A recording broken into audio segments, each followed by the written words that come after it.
ব্যানেট, রিসিটটা দে।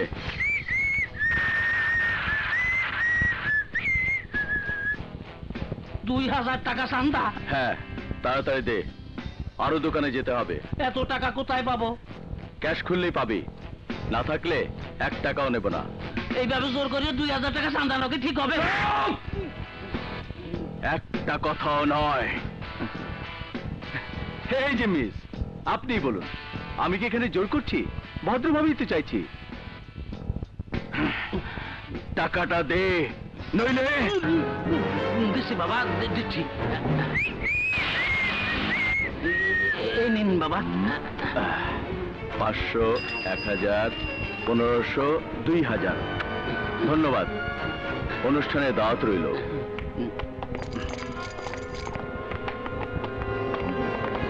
তুমি বুঝি এখানে নতুন এসেছো? জি হ্যাঁ। তোমাকে আগে কখনো দেখিনি তো, তাই।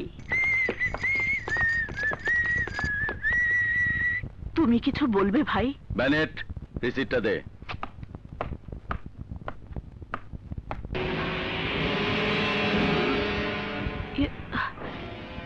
এক 1000 টাকা? আপনার কাছ থেকে তো অনেক কম নিচ্ছি, বিশ্বাস না হয় এই মিসকে জিজ্ঞেস করুন। ওনার সামনে ওপাশের দোকান থেকে 2000 টাকা নিয়েছি। কি হলো মিস, বলুন না, নিয়েছি কিনা? দেখো ভাই, সারা মাস কাজ করে দোকান ভাড়া, কারেন্ট বিল সব মিলিয়েও 1000 টাকা লাভ হয় না। সেই জন্য তার আমরা দায়ী না, কি বলেন মিস? হ্যাঁ, কি রে বাবা, কথা বলে না কেন? এই বোবা নাকি রে? কি হলো, টাকাটা দিন। বিশ্বাস করো, এত টাকা আমার কাছে নেই। আমি বড় জোর 100 টাকা দিতে পারি। ঠিক আছে, টাকা যখন নেই, আপনার সেলাই মেশিনটা নিয়ে যাচ্ছি। এই মেশিনটা নিয়ে আয়। তোমরা কি করছো? মেশিনটা নিচ্ছ কেন? মেশিনটা রেখে যাও। আপনারা হা করে দাঁড়িয়েছেন, ওরা জোর করে চাঁদা আদায় করছে। একজন অসহায় মহিলার আয় রোজগারের একমাত্র সম্বল ছিনিয়ে নিচ্ছে, আর আপনারা চুপ করে দাঁড়িয়ে তামাশা দেখছেন। কিছু বলুন। ওরা কি বলবে? হ্যাঁ, এই তোরা এখানে দাঁড়িয়ে দাঁড়িয়ে কি দেখছিস? যা এখান থেকে। ভাগ! শুনুন, নগদ 1000 টাকা দিয়ে ক্লাব থেকে মেশিনটা নিয়ে আসবেন।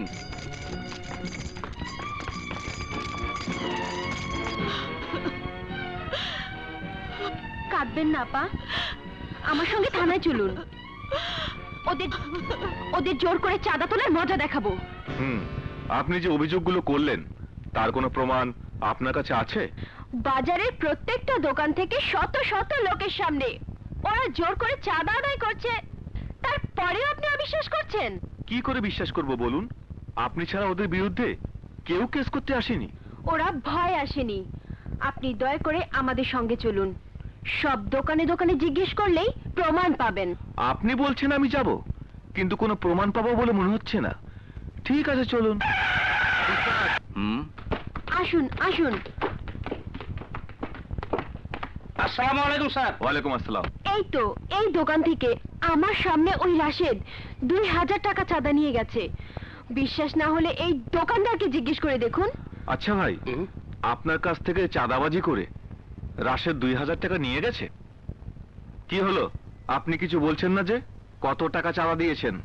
কেন, মাত্র 20 টাকা। মিথ্যে কথা, উনি মিথ্যে কথা বলছেন। ম্যাডাম, যে টাকা দিয়েছে সে নিজে বলছে 20 টাকা দিয়েছে। হ্যাঁ, মাত্র 20 টাকা দিয়েছি। কেন শুধু শুধু মিথ্যে কথা বলছেন? আপনি আমার সামনে গুনে গুনে ওই গুন্ডাটার হাতে 2000 টাকা দিয়েছেন। সি সি সি, রাশেদের মতো একটা ভালো ছেলেকে আপনি গুন্ডা বলছেন? শুধু শুধু আমাকে এখানে নিয়ে আসলেন। চলুন পাশের দোকানে গিয়ে দেখি। আসুন আসুন এখানে। আচ্ছা জি, আপনি কি রাশেদকে পাশের দর্জির দোকান থেকে সেলাই মেশিন তুলে নিয়ে যেতে দেখেছেন? কই না তো, এমন কিছু ঘটলে পুরো বাজারে তো একদম হইচই পড়ে যেত। আচ্ছা, মিথ্যে বলে আপনাদের কি লাভ বলুন তো? ওসি সাহেব, ওনারা সবাই মিথ্যে কথা বলছে। আপনাকে বিশ্বাস করতে পারলে খুশিই হতাম, কিন্তু আপনি প্রমাণ করতে ব্যর্থ হয়েছেন। আর শুনুন, ভবিষ্যতে প্রমাণ ছাড়া এমন অভিযোগ নিয়ে থানায় যাবেন না, যত সব। আসসালামু আলাইকুম। ওয়ালাইকুম আসসালাম। তা চাঁদা টাদা কেমন কালেকশন হচ্ছে? তেমন একটা ভালো না, সবার ব্যবসায়ী মন্দা। জোর জুলুমও করতে পারছি না, যে যা দিচ্ছে তাই নিতে হচ্ছে। চলি স্যার। হ্যাঁ, এসো। থানায় গিয়েও কোনো লাভ হলো না, ওদের ভয়ে কেউ মুখ খুলল না।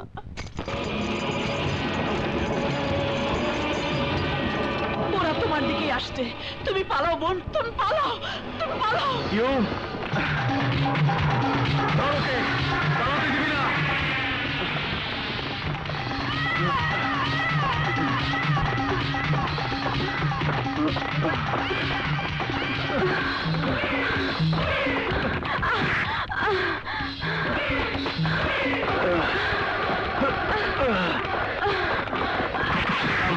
খবরদার!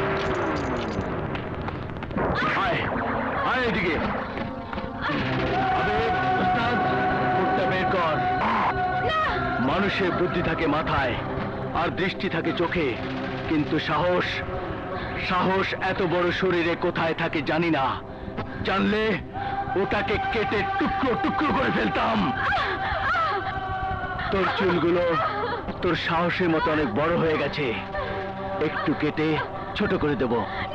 হাবিব, হ্যাঁ।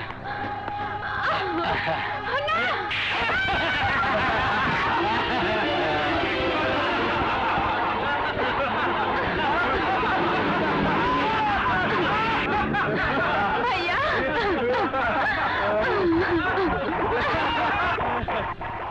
এই, তুই আবার কে? হারামির বাচ্চা, করে নেব।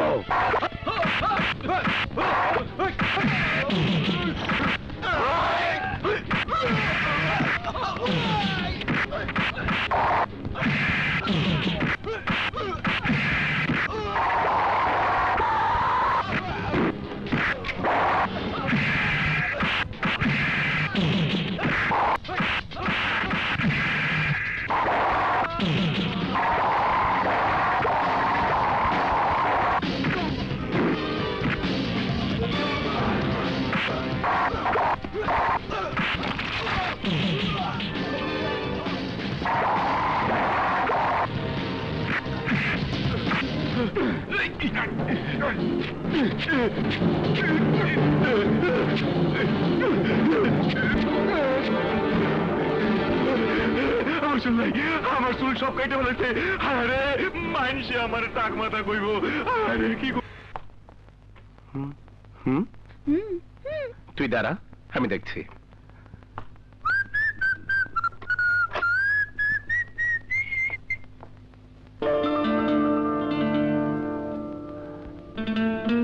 আপনাকে তো ঠিক। আপনি আমাকে না চিনলেও আমি আপনাকে চিনি। আমাদের কোথায় দেখা হয়েছে বলুন তো? আপনি আমাকে দেখেননি, কিন্তু আমি আপনাকে দেখেছি। এই দেখুন।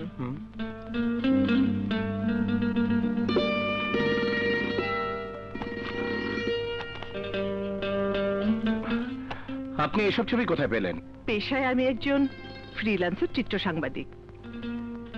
আর একটা পরিচয় আমার আছে, যা শুনলে আপনি অবাক হয়ে যাবেন। তবুও জানতে ইচ্ছে হচ্ছে। যাদের আপনি পিটিয়েছেন তারা আমার বাবার পোষা মাস্তান। বলতে খুবই লজ্জা হচ্ছে, কিন্তু জন্ম পরিচয় না দিলে পরিচয়টা অসম্পূর্ণ থেকে যায়। আমার বাবা ডাক্তার কাদের গত নির্বাচনে ডাক্তার কামালের কাছে হেরে যাওয়া একজন সাংসদ। গোবরে পদ্মফুল ফোটে তা এতদিন জেনেছি, কিন্তু আজ তা নিজের চোখে দেখলাম। আমার বাবার পোষা গুন্ডাদের ব্যবহারের জন্য আমি তোমার কাছে ক্ষমা চাইতে এসেছি বোন। যদি পারো আমাকে ক্ষমা করে দিও। যা ঘটেছে তার উপর আপনার কোনো হাত ছিল না, আপনি ক্ষমা চাইবেন কেন? বাবা মায়ের প্রায়শ্চিত্ত যে সন্তানকেই করতে হয়। বাই দ্য ওয়ে, আপনার ছবিগুলো আমি তুলেছি পত্রিকায় দেবার জন্য নয়, তুলেছি নিজের ঘরে বাঁধিয়ে রাখার জন্য। কেন? আপনার মতো পুরুষ এ যুগের দাবি, এ যুগের আদর্শ। একজন প্রতিবাদী আদর্শবান পুরুষ, যা আজকের দুনিয়াতে বিরল। মিথ্যে বলবো না, আপনার এই গুণগুলো আমার ভালো লেগেছে, আর ভালো লাগা থেকেই এই শখ।